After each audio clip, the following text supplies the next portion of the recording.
అందరికీ నమస్కారం. ఈ రోజున ప్రతి ఒక్కరికి కూడా వినాయక నవరాత్రుల సందర్భంగా మనస్ఫూర్తిగా శుభాకాంక్షలు తెలియజేస్తా ఉన్నాను. ఆ మాదిరిగా అన్ని విఘ్నాలు తొలగి ఆంధ్రప్రదేశ్ అభివృద్ధి చెందాలి, రెండు రాష్ట్రాల తెలుగు ప్రజలు కూడా బ్రహ్మాండంగా ముందుకు పోవాలని చెప్పి మనస్ఫూర్తిగా కోరుతా ఉన్నాను. అదే మాదిరిగా నవవార్తల నా ఇష్టం కార్యక్రమానికి కూడా మీ అందరికీ స్వాగతం, సుస్వాగతం. అభివృద్ధిలో ఏపీ చరిత్ర సృష్టిస్తా ఉంది. ఇప్పటికే మనం పెట్టుబడుల విషయంలో నెంబర్ 2 పొజిషన్ లో ఉన్నామని చెప్పి ప్రపంచ బ్యాంకు కూడా చెప్పింది. ఇప్పుడు మన దేశంలోనే మొట్టమొదటిసారిగా నదులు అనుసంధానం చేసిన రికార్డు కూడా మనమే సృష్టించాం. ఇంతలా దూసుకుపోతా ఉన్నా సరే విస్తరాకులా ఎగిరెగిరి పడుతా ఉన్న కొంతమందికి కళ్ళు కనిపించడం లేదు. ప్రతిదానికి పులివెందుల మార్కు అడ్డుపుల్లలు వేస్తూనే ఉన్నారు. చదువుకునే పిల్లలను కూడా పాడు చేసి రాజకీయ లబ్ధి పొందాలని చెప్పి అనుకుంటా ఉన్నారు. నేను పీజీ చేశాను కాబట్టి చదువు అంటే ఏమిటో నాకు బాగా తెలుసు. ఇక క్లాసులు ఎగ్గొట్టి జగన్ ఏం చదువుకున్నాడో ఏమిటో ఏ ఒక్కరికి తెలియదు. వాళ్ళ అమ్మా నాయనకు కూడా తెలియదేమో.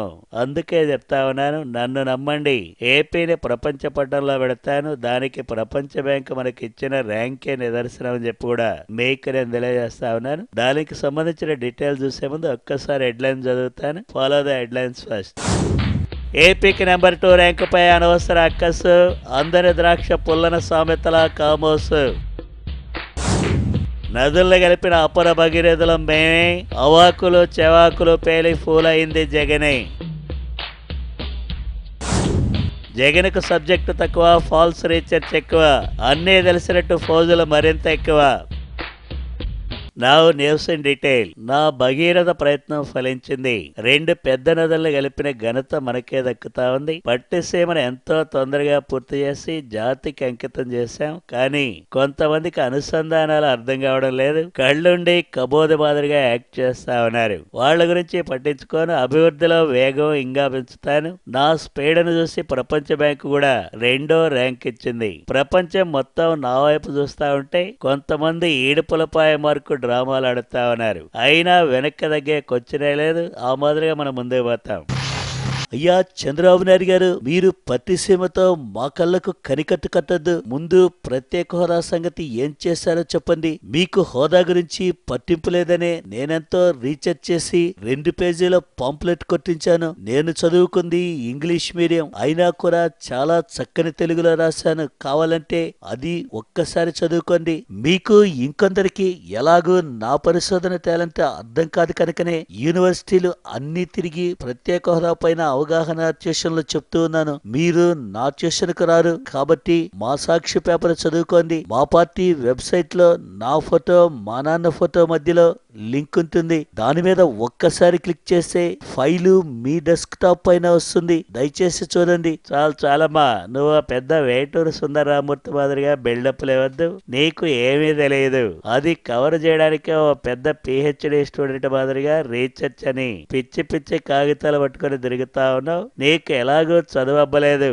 ఆంధ్రాని నేను ఎడ్యుకేట్ హబ్ గా చేద్దామని చెప్పనుకుంటా ఉంటే ఫంక్షన్ హాల్స్ కి యూనివర్సిటీ పిల్లలందరినీ రప్పించి గబ్బు కొట్టిస్తా ఉన్నావు. ఇది పద్ధత అని నేను అడుగుతా ఉన్నా. అయ్యా, నా ఎడ్యుకేషన్ గురించి తర్వాత మాట్లాడుకుందాం. మీరు ఎస్వియులో చేసిన పీజీ గురించి మొన్న మీ ఎస్వియు ప్రొఫెసర్లే నాకు చాలా విషయాలు చెప్పారు. యూత్ కాంగ్రెస్ అని, స్టూడెంట్స్ యూనియన్ అని, ఎలక్షన్స్ అని, ఆ రోజులో స్టూడెంట్స్ చదువంతా పాడు చేశారని ఎస్వియులో క్లాసు బెల్లు కొట్టే మునిరత్నం నాతో చెప్పారు. ఆ విషయం మీకు తెలియదా అని పరుగుతున్నా.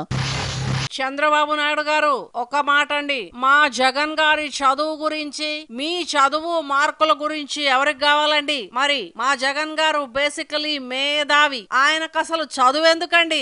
అక్కర్లేదు. ఏదైనా సరే చిటికలో కనిపెడతారు, క్షణంలో విశ్లేషించగలరు. ఆ లెవెల్లో మరి మీ టీడీపీ పార్టీలో ఒక్కరంటే ఒక్కరైనా ఉన్నారా అని నేను అడుగుతా ఉన్నాను. వీళ్లకు ఎంతో చెప్పినా మన అభివృద్ధి కాన్సెప్ట్ అంటే ఏమిటో అర్థం కాదు. మనకు already world bank second place ఇచ్చింది. చూశారు కదా, మనకు తెలంగాణకు పోటీ అయ్యలేదని చెప్పి కూడా నిరూపించాం. ఇంతకు ముందు ఫాక్స్ గాని, మొన్న మైక్రోమాక్స్ గాని, సెల్కాన్ కంపెనీ గాని, ఇవన్నీ కూడా కాదు, ఇంకా ఎన్నో కంపెనీలు క్యూలో ఉన్నాయి. ఇప్పుడే 10 కంపెనీలకు క్లియరెన్స్ కూడా ఇచ్చేస్తా ఉన్నాను. ఆ మాదిరిగా మనం ముందుకు పోతా ఉన్నాం. ఏందా నీకు 2వ ర్యాంకా? మీరు ర్యాంకులు గిట్లా ఇచ్చుకుంటే అయిపోతుంది అయింది. ఎన్డీఏలకు మంచి ర్యాంకులు గిట్లా ఇచ్చుకుని మాకు తక్కువ మార్కులు అయితే నమ్ముతామా? అస్సలు నేను చైనాకు ఓక మొదలు సర్వే గిట్లా చేసినట్టున్నది. ఇప్పుడు చేయమనవా? గుజరాత్ ను నిన్ను గుడక దాటేస్తాం. మొన్ననే ఎల్ఈడి టీవీలు, సెల్ ఫోన్లు, పంపులు ఒక్కటేంది లిస్టు లీక్ చేస్తే నువ్వు మళ్ళా చైనా గిట్లా పోతావు, తొండి చేస్తావు. గంతకని నీ తాను చేస్తలే.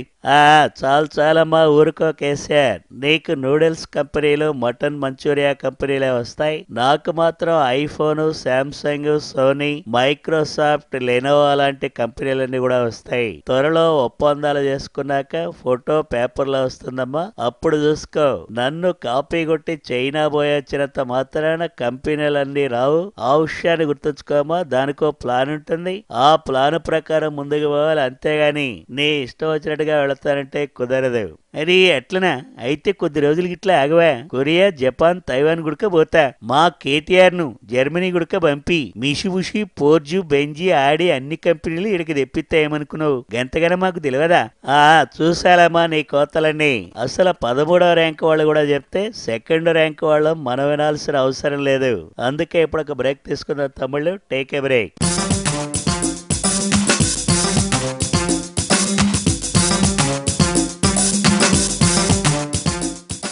వెల్కమ్ బ్యాక్ టు నవవార్తల ఇష్టం. ఏపీని సిలికాన్ వ్యాలీని చేస్తాను. అభివృద్ధిలో ముందుకు వెళ్ళడానికి ఎవరెన్ని అడ్డంకులు సృష్టించినా ప్రతి పేదవాడి కళ్ళల్లో ఆనందం చూస్తాను. ఆ తర్వాత ఏపీని ప్రపంచ పటంలో పెట్టే వరకు కూడా నిద్రపోనని చెప్పి మీకు నేను తెలియజేస్తా ఉన్నాను. ఆ మాదిరిగా మనం ముందే పోతా ఉన్నాం.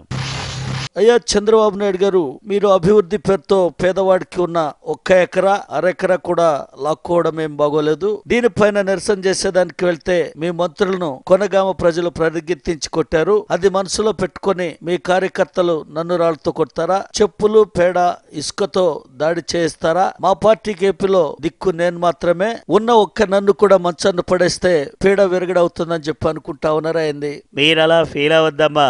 మీ పార్టీ ఎప్పుడో మంచాన పడింది. మరి తెలంగాణలో గెలుస్తామనేటువంటి ఆశతో ఆంధ్రాని విభజించారు. ఇప్పుడు మరి ఇక్కడ అక్కడ కూడా అనుభవిస్తా ఉన్నారు. మీకు అసలు ఎక్కడ మాట్లాడే అర్హత కూడా లేదు. ఆ విషయాన్ని మీరు తెలుసుకోవాలి. అరే మంచుకున్నారా నాయనా? తెలంగాణలో మేం గాక మీ పార్టీ ప్రత్యామ్నాయం అవుతుందా? అయ్యింది. పులులు, సింహాలని పేర్లు గిట్లా పెట్టుకోగానే హీరోలు అయిపోతారా? మేం తెలంగాణ ఇచ్చినాం, జనం మాకు గిట్ల ఓట్లు వేస్తారు. మీకెందుకు వేస్తారయ్యా? మా వాళ్ళు కొందరు సహకరించక ఏదో మా కర్మ గిట్ల కాలి ఓడినాం. ఆఖరుకు మీకు గుడిక లోకువైనమా రా బాబు? నువ్వుగా కేసీఆర్ కలిసి రైతులను భలే మోసం చేస్తున్నారు. పైకి మాత్రం అంతా చేస్తున్నట్టే ఉన్నది గాని ఏమీ చేయరు. ఇంతగానం అన్యాయం అయితే ఎట్లనాయా నాకు తెలియక అడుగుతా. నమస్తే సార్, నేను వరంగల్కి వెళ్ళి ఎర్రబల్లి దయాకరావుని మాట్లాడుతున్నా. మీరు బెజవాడ పోయి మమ్మల్ని అది కూర్చుకున్నారు లేదో? తెలంగాణ అధ్యక్షుడు ఎన్నికకు IVRS ద్వారా ఎన్నిక చేస్తున్నారంట. ఫోన్లో కార్యకర్తలు గిట్లా అడుగుడేందుకు? ఊర్లలో సిగ్నల్ గిట్లా ఉండదు, ఫోన్లో ఛార్జింగ్ ఉండదు. ఊకే నన్నే అధ్యక్షుడిని చేస్తే మంచిగుంటది. అసలు ఈడ పార్టీ ప్రిన్సిపల్ అని కాలేజీ లెక్క అయితా ఉన్నది. గంటకనే నేను ప్రిన్సిపాల్ గా అయితే మంచిగుంటది. ఇక నాకు ఇంతవరకు మన ఆఫీస్కి వెళ్ళి ఫోన్ కూడా రాలే. వస్తే నా పేరు గిట్లా చెప్తామని ఫోన్ ఛార్జింగ్ కూడా పెట్టుకొని కూకున్నా. నమస్తే సార్. ఎవరికి ఎక్కువ ఓట్లు గిట్ల వస్తున్నాయి? ఈ పులి రేవంత్ రెడ్డికి ఓట్లు గిట్ల ఎక్కువ వస్తున్నాయని నాకు ఎరికైతున్నది. కాకపోతే మీరు ఫోన్లు గిట్ల చేస్తామంటే నేను ఎందుకు వద్దనాలని చెప్పి ఊకున్నా. కాకుంటే మన వాళ్ళు నా స్పీచ్లు గిట్ల చూసి గొలుక్కుంటున్నారు. గా కేసీఆర్ గొరక రేవంత్ కి కాలు గిట్ల అడ్డు పెట్టారు అని చెప్పి మన వాళ్ళు కొందరిని గిట్ల రెచ్చగొడుతున్నారు సార్. మీరు అదైతే అదికి పెట్టుకోవాలి. No problem Revanth, I will look into it. నమస్తే సారు. ఇగో మీ పార్టీ ఫోన్ అంటే నాకే ఊకే కలుపుతుండ్రు. ఓవలు పార్టీకి అధ్యక్షుడు కావాలని నన్ను అడిగితే నేను ఎడ చెప్తా సారు? నేను మీ టీడీపీ పార్టీల కార్యకర్తని కూడా గాను. అసలు నాకే పార్టీ లేదు సారు. మళ్ళా కూడా చెప్తున్నా. అయినా గాని ఫోన్ నాకే కలుపుతుండ్రు. ఏం చేయాలి సారు? రాంగు నెంబరు అని చెప్పిన గాని ఇంటలేరు. ఇక నువ్వుగా కేసీఆర్ ఎప్పటికి గిట్ల కంపెనీల గురించి గురించి పోటీ పడుడేనా అని రైతులకు సాయం చేస్తేందుకు జర పోటీ పడుండ్రి సార్, మంచిగుంటది. ఆ కంపెనీ వాళ్ళకి ఎన్నన్నా రాయితీలు ఇస్తారు గాని రైతు అనే వరకు చాలు లెక్కలు కడతా కూకుంటారు. అవన్నీ కూడా మా లోకేష్ చూసుకుంటాడు తాయారమ్మ గారు. ఎనీవే, ఫీడ్బ్యాక్ ఇచ్చినందుకు థ్యాంక్స్. మీరు ఆశించినట్టే తెలంగాణలో కూడా మేము తప్పకుండా ముందుకు పోతాం. ఏదేమైనప్పటికీ మీ అందరికీ వినాయక చవితి శుభాకాంక్షలు తెలియజేస్తూ ఈ కార్యక్రమాన్ని ఇంతటితో ముగిస్తా ఉన్నాను. జై పట్టిసీమ, జై జమన రివర్ స్కీమ్.